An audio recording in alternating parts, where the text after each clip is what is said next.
এই বিড়ালকে কখনো আপনারা কষ্ট দিবেন না, বিড়ালকে আদর করবেন, বিড়ালকে ভালো মতো পুষবেন। বিড়াল যদি কোনো জাতির জন্য দোয়া করে, কোন গৃহস্থর জন্য দোয়া করে, ওই সংসারের মধ্যে উন্নতি শুরু হয়ে যায়।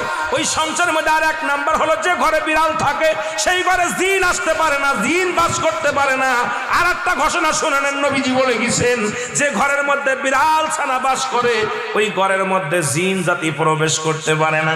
তাহলে ছোট ছোট মাসুম বাচ্চাগুলো যে ঘরের মধ্যে থাকে, মুসলমান অনেক সময় জিনের আশ্রয় পড়ে যায়, অনেক সময় জিনে আসর করে, ওই ঘরের মধ্যে জিনে আসর করে। যে ঘরের মধ্যে বিড়ালকে আদর করে বিড়াল থাকে, ওই ঘরের মধ্যে বিলাই বিড়াল বিড়াল বিলাই বিলাই, এইটা যার ঘরের মধ্যে আছে এই ঘরের মধ্যে দুষ্ট জিনেরা আসতে পারে না। জোরে জোরে চিল্লায়া বলা যাবে না মারহাবা।